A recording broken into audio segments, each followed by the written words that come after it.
Imos con información deportiva. O Club de Boiro fai balance dunha temporada na que as contas pecharon en positivo e na que o equipo quedou ás portas do playoff. A entidade mantén as cotas dos carnés e ten a plantilla prácticamente pechada para o novo curso. A Asamblea Xeral Ordinaria do Club de Boiro serviu para poñer en riba da mesa o balance da temporada 2025-2026, un encontro no que os socios coñeceron a situación económica e deportiva do club no que as contas foron aprobadas por unha ampla maioría.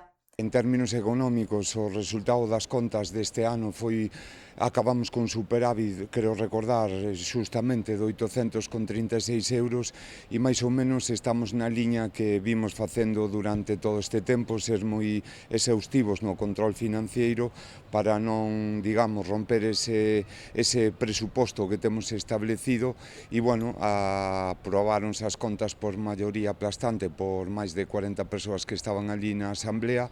O Club de Boiro mantén así a súa liña de control económico. As cotas dos carnés tampouco sufrirán cambios respecto á pasada temporada.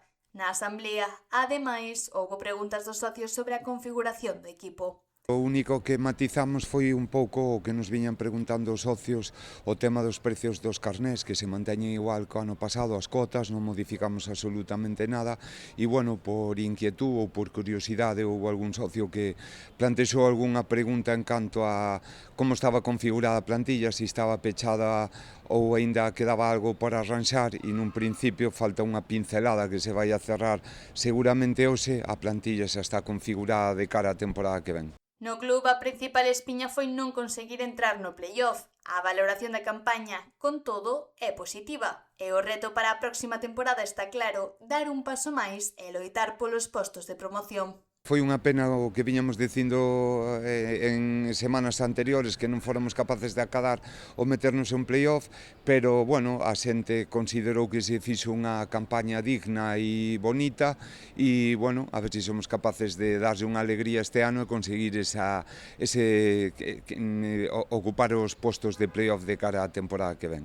O Boiro pecha así unha temporada con balance económico positivo, continuidade no proxecto e unha plantilla prácticamente definida. Agora, o obxectivo é claro, que o playoff non volva a quedar a próxima campaña fora do alcance.